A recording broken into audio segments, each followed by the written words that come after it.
ಗಣಪತಯೇ ನಮೋ ನಮಃ ಸಿದ್ಧಿವಿನಾಯಕ ನಮೋ ನಮಃ ಅಷ್ಟವಿನಾಯಕ ನಮೋ ನಮಃ ವಿಘ್ನವಿನಾಯಕ ನಮೋ ನಮಃ ಗಣಪತಯೇ ನಮೋ ನಮಃ ಸಿದ್ಧಿವಿನಾಯಕ ನಮೋ ನಮಃ ಅಷ್ಟವಿನಾಯಕ ನಮೋ ನಮಃ ವಿಘ್ನವಿನಾಯಕ ನಮೋ ನಮಃ ಗಣಪತಯೇ ನಮೋ ನಮಃ ಸಿದ್ಧಿವಿನಾಯಕ ನಮೋ ನಮಃ ಅಷ್ಟವಿ ಎಲ್ಲ ನನ್ನ ಪ್ರೀತಿಯ ಯೂಟ್ಯೂಬ್ ವ್ಯೂವರ್ಸಿಗೆ ವೆಲ್ಕಮ್. ಹಾಗೆ ಗೌರಿ ಗಣೇಶ ಹಬ್ಬದ ಶುಭಾಶಯಗಳು.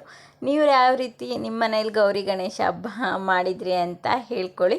ಹಾಗೆಯೇ ಈ ವಿಡಿಯೋ ಇಷ್ಟ ಆದಲ್ಲಿ ಶೇರ್ ಮಾಡಿ, ಕಮೆಂಟ್ ಮಾಡಿ, ಸಬ್ಸ್ಕ್ರೈಬ್ ಆಗಿ. ನಾನಂತೂ ಮನೆಯಲ್ಲಿ ಹೀಗೆ ಸಿಂಪಲಾಗಿ ಪೂಜೆ ಮಾಡಿದ್ದೆ. ಹಾಗೆ ನಾನು ಸ್ವಲ್ಪ ವಿಡಿಯೋ ಮಾಡ್ಕೊಂಡಿನಿ ಅಷ್ಟೇ. ಹಾಗೆ ನಾವು ನಾಗರು ಮಾಡೋದು ಈ ರೀತಿಯೇ ಹಳ್ಳಿಗೆ ಹೋಗ್ಬಿಟ್ಟು ಅಲ್ಲಿ ಹಾಲೆರೆದು ಈ ಥರ ನಾಗರು ಮಾಡ್ಕೊಂಡು ಬರ್ತೀವಿ. ನಾವಿಬ್ಬರೇ ಇರೋದ್ರಿಂದ ನಾವು ಸಿಂಪಲ್ಲಾಗಿ ಹಬ್ಬನ ಆಚರಿಸಿದ್ದೀವಿ. ಯಾವ ರೀತಿ ಆಚರಿಸಿದ್ದೀವಿ ಅಂತ ಹೇಳಿದ್ದೀನಿ.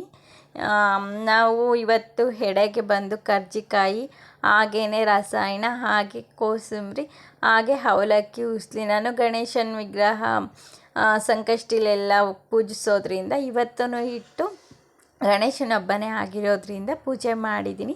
ಸಿಂಪಲಾಗಿ ಮಾಡಿದ್ದೀನಿ. ನಾನು ಜಾಸ್ತಿ ಏನು ಅಡುಗೆನೂ ಮಾಡಿರಲಿಲ್ಲ, ಜಾಸ್ತಿ ರೆಡಿನೂ ಮಾಡಿರಲಿಲ್ಲ. ನಾವು ಇದೇ ಥರ ಹಬ್ಬ ಮಾಡೋದು. ನೋಡಿ ನೀವು ಯಾವ ಥರ ಹಬ್ಬ ಮಾಡ್ತೀರಾ ಅಂತ ಹೇಳಿ. ಈ ವಿಡಿಯೋ ಇಷ್ಟ ಆದಲ್ಲಿ ಶೇರ್ ಮಾಡಿ, ಕಮೆಂಟ್ ಮಾಡಿ, ಸಬ್ಸ್ಕ್ರೈಬ್ ಆಗಿ. ನಾವು ಇಲ್ಲಿ ಹೋಗ್ಬಿಟ್ಟು ಫಸ್ಟು ನಾಗರಿಗೆ ಅಂತ ಎಲ್ಲ ಮಾಡ್ಕೊಂಡಿರ್ತೀವಲ್ಲ, ನೂಲು ಅವನ್ನೆಲ್ಲ ಹಾಕಿಬಿಟ್ಟು ಹೂವು ಹಾಕಿ ಕುಂಕುಮ ಅರಿಶಿನ ಹಾಗೆಯೇ ಹಣ್ಣು ಹೂವು ಇಟ್ಟು ಹಾಗೆ 5 ಎಡೆ ಹಾಕ್ತೀವಿ ನಾವು. ಅದನ್ನೆಲ್ಲ ಇಟ್ಟು ಹೆಣ್ಮಕ್ಳಿಗೆ ಕುಂಕುಮ ಅರಿಶಿನ ಕೊಟ್ಬಿಟ್ಟು ಆ ಭಾಗನ ಕೊಡ್ತೀವಿ.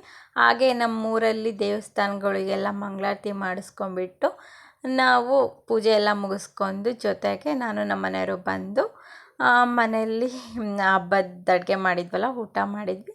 ಹಬ್ಬ ಮುಗೀತು. ಹಾಗೆಯೇ ಇಲ್ಲಿ ಗಣೇಶನ ಕೂರಿಸ್ತಾರೆ. ನಾನು ಅದು ಫೋಟೋ ಹಾಕಿಲ್ಲ, ತುಂಬಾ ಗಣೇಶ ಇದ್ದಾವೆ. ಯಾವಾಗಾದರೂ ವೀಡಿಯೋ ಮಾಡಿ ಹಾಕ್ತೀನಿ ಫಂಕ್ಷನಿಗೆ ಹೋದಾಗ. ಹಾಗೆ ನಾವು ಮನೆಗೆ ಬಂದ್ವಿ, ಊಟ ಎಲ್ಲ ಮುಗಿಸಿ ಹಾಗೆ ಒಂದು ಸ್ವಲ್ಪ ಹೊತ್ತು ರೀಲ್ಸ್ ಮಾಡಿದ್ವಿ. ಆ ವಿಡಿಯೋ ಇಷ್ಟ ಆದಲ್ಲಿ ಲೈಕ್ ಮಾಡಿ, ಶೇರ್ ಮಾಡಿ, ಕಮೆಂಟ್ ಮಾಡಿ, ಸಬ್ಸ್ಕ್ರೈಬ್ ಆಗಿ, ಚಾನಲ್ ಬೆಲ್ ಐಕನನ್ನು ಒತ್ತಿ.